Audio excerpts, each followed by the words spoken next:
All right. So with the eighth house is always about endings and beginnings, but it's also about cycle shifts. So this can be closing one cycle and beginning a new one, however that relates to you. It can also be finance related. This is normally big finances. This is normally tax, accounting, banking, assets, investments, insurances, anything like that. And it can also be to do with legacies and inheritances. So that may be on your mind, or you may be benefiting from something like that. Any one of those are possible. It's also about sexuality. The eighth house is about that. So take that as it resonates for you. It's also about generally, the eighth house is about sex, death, and rebirth. Those are the themes of the eighth house. So sexuality does come up. Death is usually a symbolic death. In some cases, it may be somebody passing around you, and therefore that's where the legacies or inheritances may come in. Or you may be assisting somebody with their finances as well. So that does come in, but it's usually a symbolic death, like an ego death, or some part of your life which is falling away or which is no longer useful to you, so you've outgrown it, so you close that cycle and you move into a new one. It's got that energy. And then it's also got the birthing, rebirthing. So this can be birthing of an idea or birthing of a new condition or birthing of a new cycle, as I've said. So endings and beginnings, end of one chapter, beginning of another, something like that. But it can also be about regeneration and renewal. So this can be some aspect of your life, or even to do with a person which has you thought was over, or had, it was somebody from the past, and it gets renewed or regenerated, or it could be to do with your actual physical self or your finances, some sort of regeneration and renewal as well coming in. So we've got here lunar eclipse change. So this is going to indicate that something that has been around for a while. It's possibly been in the background. It may have been bubbling away, sort of simmering in the background, and you were kind of aware of it, but you didn't have all the facts and figures, or you didn't have everything clear about it, or you may have just had an inkling. But this lunar eclipse is something like bubbling over, but it's been simmering, and now all of a sudden it bubbles over, and now you've literally got to deal with it. So it forces you into the present moment. So there's a big shift normally with this. It can be very abrupt. It can be very sudden. It's the speed, you may have sort of expected something, but it's the speed of it and the abruptness of it that will take you by surprise. But if you know what it is and you can preempt it, or you can do something to assist yourself, if you know there's certain things that you can do which are positive and are going to assist you, then move ahead, and that may sort of help the situation along. But it can also be a change of like perception or attitude about something in this house as well. So this could be a realization of some sort, or suddenly something becomes very clear to you. So all of these are possibilities. Normally it takes place within a 6-week period, but sometimes it can unfold over a 6-month period. So see how it resonates for you. It's following the cycles of the moon. And because it's lunar eclipse, and we have got a lunar eclipse coming up, that will be at 5 degrees of Sagittarius, then therefore, it may wrap up quite quickly, or it may just take its time over that 6-month period. And then the similar moon phase, or, within the 6-month period, something will come out of that. So it could be, as I said, a big shift of some sort. You could be changing a financial profile, or you could be changing something to do with a partnership, because the 8th house also deals with the nuts and bolts of a partnership or a relationship. So this would be like a committed relationship which is now bonding together. And how are you going to do that with the emotional and material resources? It's the nuts and bolts of that relationship. It can also apply to a business partnership. Same thing. How are you going to merge the emotional and material resources? So the 8th house deals with all of that. Sometimes there can be power struggles there. Sometimes there can be dark things that need to be dealt with, or things coming up. Sometimes, because Pluto rules the 8th house, sometimes something can be revealed with the 8th house, and that could very well be the lunar eclipse. This could be the catalyst for that, whatever it is that needs to be revealed in the 8th house to come out, to be dealt with. But always remember, with the lunar eclipse, this is necessary and inevitable. All right, it's got to happen, and that is going to move you into a better position, or to clear away an old cycle or something that's no longer useful or going to feature in your life. For your own personal growth. So whatever occurs, it will come to will come out, and then you can, once you see it, once it's there, then you can deal with it. So all of these aspects, it may also involve a female figure. Sometimes they, with the lunar side of it, a female figure or a feminine figure, or it could be a feminine issue.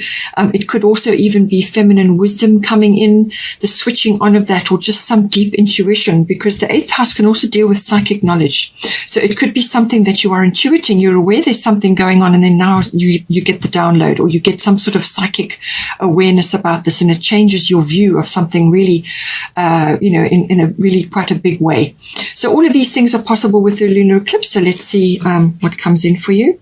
But whatever happens, Irene, peace. She's saying there is no need to worry, as everything is working out beautifully. All right. So this is your reassurance that whatever is coming in for you in this situation, that on the other side of this is happiness, and there's abundance there. Children may be featuring. As I said, birthing does come into this, whether it's a physical birthing or it's the conditions for the birthing of something new. So all of these are possible, and she's just saying, be at peace, just come back to this, always come back to this neutral state, be at peace, and know that everything is working out, and don't waste your energy on worry. All right. Just deal with whatever needs to come up, and move forward with, one day at a time. Stay in the present moment, and you will get to the other side. With the lunar eclipse, sometimes, as I said, it can move you out of a rut as well. If you've been in a rut of some sort, however that is coming out for you in the 8th house, if you've been stuck somewhere or feeling stuck, sometimes it's a mental issue that is creating that stuckness, and this is where this sort of attitude change or perception shift can move you out of the rut. But it can also be a physical shift or an emotional shift. But so you will feel a little bit uncomfortable, out of your comfort zone while the shift is in play. But once you have embraced the change, and you've acknowledged that it has to happen, and that you're going to have something better on the other side, you're going to be able to find your way, then you can not worry about it and just handle the details as they unfold. Sometimes with the 8th house, the integrity issue can come up. As I said, there can sometimes be power struggles with this house, or sometimes something hidden, or something that hasn't been revealed, or something that wasn't known can sometimes come out of the woodwork with this. So just always remember, come back to your peaceful state, your neutral state, all right? And just bear in mind that integrity may be forming, maybe a theme in this in some way, shape, or form.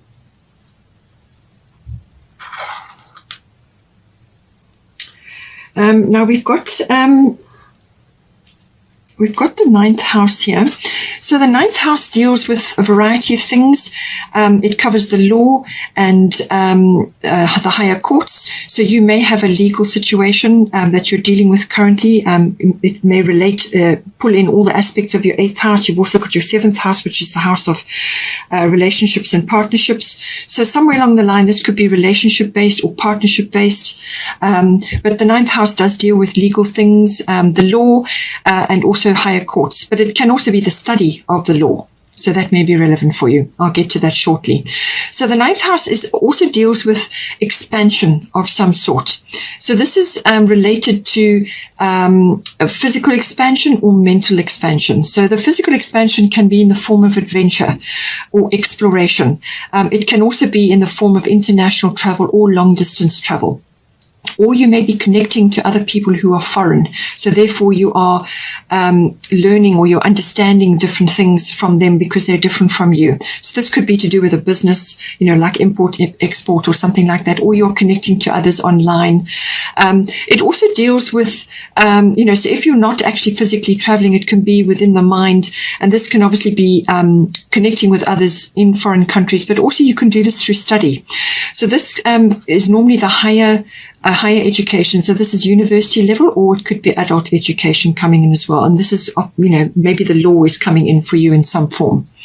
It also deals with religion, philosophy, and belief systems. Again, you could be studying all of that, or you could be understanding differently when you're in connection with somebody who's foreign or a different country, you're relating to that. So religion, philosophy, all of these are kind of go hand in hand, and also belief systems. You could also be undergoing a shift or change in your belief systems at the moment. Everybody is right now. Lots of people are going through shifts and changes. So that's entirely possible. It can also be related to your relationship to in-laws that may be coming in as well, especially if you've got relationship shifts here that may be coming in. But it's also about very much about the intuitive processes. So this is your intuition. Now, you did already have the 8th house, which can be about your psychic knowing, and the lunar eclipse may have activated that. So this could be also you tuning in some way, shape, or form with the 9th house. You're tuning into you're using your intuition. It's the seeking of truth, the understanding of truth. And sometimes with the 8th house, something may come out, something may be seen now, and you're now seeing a truth. Or something is changing, something is coming out and it's changing your religion or your philosophy or your belief systems. So that could also be the case. So it's also about faith and about wisdom. So the faith comes from the religion or the philosophy or the belief systems, but it's also to do with your understanding, your wisdom, and your intuition, and the understanding or the seeking of truth. It's also to do with publishing. So you may be connecting with other countries to do with a publishing venture. It's also about teaching, same thing. Or you could be learning something to do with teaching or disseminating information. All of these come in. Also public relations, public promotions, anything like that with the 9th house. So now we've got here Black Moon Lilith mystery. So this is saying that it's possible that this can be sometimes fame coming to you in some way, shape, or form. Perhaps your profile is raising, and that is why you're now going more international or long distance or publishing or sort of promotional work or teaching even. You may be doing online teaching, something like that. So this is about it can be fame coming to you, but it can also be about standing your ground in some way. Black Moon Lilith is about that. It's the darker feminine. It's that strong feminine, standing your ground, the witch's wand of power. But it can also be about sort of clandestine affairs, things like that. It can also be about being on the receiving end, or you are harboring feelings. These are like negative feelings. These are things like envy, bitterness, and anger or fear. So you may be feeling those things, or you are on the receiving end of that from other people around you at this time. So certainly if your profile is rising, if you are enjoying success of some sort, you may have that coming at you from certain people or certain situations. But it's finding a healthy outlet for that, keeping your emotions under control, because you may be feeling that in some way or shape or form. But it's about keeping yourself under control, finding a healthy outlet for that, because just saying the wrong thing or taking the wrong action may just actually, really create a problem where there was none before. So be careful what you say, what you do, and just, find a healthy outlet for those emotions. So all of these things are possible. Black Moon Lilith also talks about mystery. So this can be something that is in the background, something that hasn't been dealt with, or something that is kind of lurking. Now, this may very well come out with the 8th house and with the lunar eclipse being aspected here. So something may be revealed. And this is that thing sort of in the background, or there are undercurrents. It can also be just undercurrents of emotion that are going on, and you're picking up on the undercurrents, things moving in the background and so on. Things that you don't have all the facts and figures, you don't have all the information at your fingertips in order to make a decision or an assumption. So all of these aspects come in with Black Moon Lilith. Now we've got Damara, guiding children. So you are good at helping, counseling, and healing children. Use your skills to help children now. So as I said, it could be that maybe, put simply, you may be writing a children's book and you're now coming to notoriety for that. And so this is how this is coming in for you. Or it could be to do with your own children, if you've got children, or other children that you're involved with. You may be a teacher, and therefore your teaching skills are important, especially at this time. So this is about using your skills with children, whether it's your own children or other children around you, perhaps in your family, or whether you are involved with teaching children. Perhaps you want to learn that. Perhaps you are learning teaching skills, or you're at university, or whatever the situation may be. But it's saying you are good at helping, counseling and healing children. Use your skills to help children now. So this could also very well be some sort of talent or an ability that is now coming out in you, or something that you want to pursue. You may be changing careers. You may be doing this as a volunteer. There's lots of ways that this can come in. The other side of it can also be your inner child. And it may be that you need to just allow your inner child to have a bit of expression at this time. And that could be related to the 9th house. Maybe you have got a story to tell, or maybe you have some sort of connection, from your childhood. Perhaps there are ways and means to express that in some form, because the 9th house is about that expression. It's meeting the world in some way. So all of these are possible with this card.